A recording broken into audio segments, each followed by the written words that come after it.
8.2 का पहला सवाल मान ज्ञात करेंगे हमने का। देखिए मान ज्ञात करना है प्रश्नावली 8.2 का पहले सवाल में ध्यान दीजिएगा। अब मान जब ज्ञात करना है तो मान हमको याद रखना जरूरी है। 30 अंश का मान कितना आता है? अधिकतम आपको साइन कास टेन मान आएगा और कुछ नहीं। ज्यादातर हमको मान क्या ज्ञात करना है? साइन और कास, क्योंकि जब भी सवाल आएगा तो अधिकतम साइन और कासे का आएगा। वो भी किसका आएगा? तो 30 अंश और 60 अंश, और किसी का नहीं आता है। एकदम पक्का है कि 30, 60, 45 उससे अधिक नहीं है। ज्यादा अधिकतर आता है किसका? तो 30 और 60 का। और साइन और कासे में मान आता है। तो मान याद नहीं किया जाता है, मान रखते रखते याद हो जाता है। ठीक ना। अब ध्यान दीजिए, इसको दो प्रकार से हम बताएंगे। पहला एकदम सरल विधि देखेंगे। हमने एक सूत्र बताया आपको साइन कास के संबंध में। साइन कास, कास साइन, साइन कास, कास साइन। यहाँ कास होगा, यहाँ साइन होगा।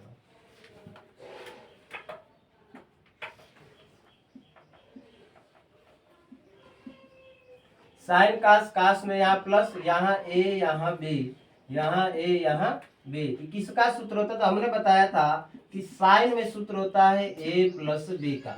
ए प्लस बी का सूत्र होता है। तो ध्यान दीजिए, ए की जगह पर क्या है? 30 अंश है। बी की जगह क्या है? 60 अंश है। तो साइन यहाँ हो जाएगा 30 प्लस 60। तो साइन कितना हो गया? 30 और 60 जोड़ देंगे 90 अंश। अब साइन 90 अंश का मान, 90 के बाद इधर 90, यहाँ से साइन के लिए इधर आते हैं, साइन के लिए इधर आते हैं। तो 90 के बाद इधर देखिए 1 2 3 4, 4 उंगली इधर है। तो करने के अंदर क्या हो जाएगा? 4। अब बटा में कितना हो गया? 2 हो गया। अब 4 का वर्गमूल निकाल सकते हैं हम। कितना आता है? 2। 2 बटा 2 बराबर साइन 90 अंश का मान कितना आ गया? 1 आ गया। ये उत्तर है आपका। ये पहली विधि थी आपकी। कौन सी? पहली विधि, एकदम सरल विधि। अगर सूत्र याद है तब के लिए। अगर सूत्र हमको नहीं याद है, मान लीजिए सूत्र हमने परीक्षा में भूल गया, सूत्र हमको नहीं याद है, तब क्या करेंगे? उसके लिए इसका मान रखेंगे हम। साइन 30 अंश का मान कितना होगा? कास 60 अंश का मान कितना होगा? तो ध्यान देंगे, हम मान रखेंगे। हम कैसे रखेंगे? अब हम ध्यान दीजिए, साइन 30 अंश, तो इसमें देखिए 30 के बाद इधर आते हैं, आते हैं तो करड़ी में 1/2 लिखेंगे हम, गुणे। ध्यान दीजिएगा, 60 अंश के लिए, कास के 60 अंश के लिए इधर आते हैं हम, वह भी हो जाएगा करड़ी में 1/2। करड़ी में 1/2। ध्यान दीजिए 60 है, इसके बाद में एक ही उंगली बच रही है, तो 1/2 करड़ी के अंदर लिखते हैं। प्लस कास में 30 अंश। ध्यान दीजिए, अब कास में 30 कह रहा है, तो यहाँ से देखिए कास के लिए इधर जा रहे हैं, 30 यहाँ है तो 1 2 3, करड़ी में 3, अब बटा में 2, गुणे। साइन 60 अंश कह रहा है, यहाँ 60 अंश, साइन के लिए इधर आते हैं तो 1 2 3 उंगली है, तो करड़ी 3/2 हो जाएगा।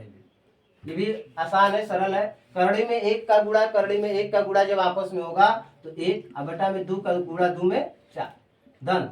करड़ी 3 का, करड़ी 3 में जब गुणा करेंगे तो केवल 3 आएगा, और बटे में क्या आ जाएगा? 4। अब देखिए दोनों का हर जो है समान है, बराबर है, भिन्न का जोड़ है, तो क्या करेंगे? हम अंश वाले को जोड़ देते हैं। जब भी हर बराबर होता है तो बिना एलसीएम निकाले अंश वाले को जोड़ना होगा, तो जोड़ देंगे। 3 और 1 जोड़ेंगे 4, अब बटा में दोनों। कभी कभी बच्चे क्या करते हैं, इसको भी जोड़ देते हैं, 4 4 8 लिख देते हैं। नहीं, वो गलत हो जाएगा। केवल हमको 4 लिखना है, कट जाएगा तो कितना आ गया? 1 आ गया आपका। इस दूसरी विधि से भी सवाल हल हो गया, 1 आ गया। जो भी आपको पसंद है इसको आप लोग हल कर सकते हैं।